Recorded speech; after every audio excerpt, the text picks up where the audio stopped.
नमस्कार मित्रांनो, DDM news चॅनलमध्ये आपले सर्वांचे स्वागत आहे. एका अवकाळी पावसाने अहमदपूर शहरातील स्वच्छतेची लक्तरे टांगली इशीवर.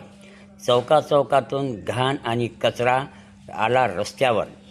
मित्रांनो, अहमदपूर शहरामध्ये एकीकडे स्वच्छतेचा डांगोरा पिटला जात असताना नवीन आलेले कारभारी आपापल्या प्रभागामध्ये स्वच्छता करून घेत असल्याचे फोटो प्रसारमाध्यमावर एकीकडे व्हायरल करत असताना काल रात्री झालेल्या अवकाळी पावसामुळे शहरातील ठिकठिकाणी अनेक चौकांमधून नाल्या तुंबून हा कचरा व नाल्यातील पाणी रस्त्यावर आल्याने व्यापाऱ्यांना मोठी कसरत करावी लागल्याचे चित्र समोर आले आहे. त्याचबरोबर स्वच्छतेचा गवगवा करणारे किती प्रामाणिकपणे स्वच्छतेचं काम करतात, नालेसफाई ही केली जाते याची लक्तरे विशीवर टांगलेली लोकांनी आज चौकाचौकातून पाहिलेली आहेत.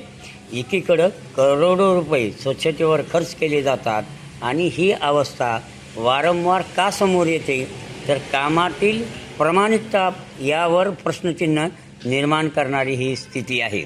अवकाळी पावसामुळे मग ते नगराध्यक्ष राहत असलेल्या वैभव लाज येथील मुख्य कॉलेजचा रोड असो की थोडगा रोडकडील मुख्य चौक असो की शहरातील शिवाजी चौक असो, असे अनेक ठिकाणी नाल्या तुंबून हे पाणी रस्त्यावर आल्याने ठिकठिकाणी नाल्यातील कचरा, घाण पाणी हे रस्त्यावर साचल्याचे विदारक चित्र आज अहमदपूर शहरवासियांना पहाटे पहाटे पाहायला मिळालेले आहे.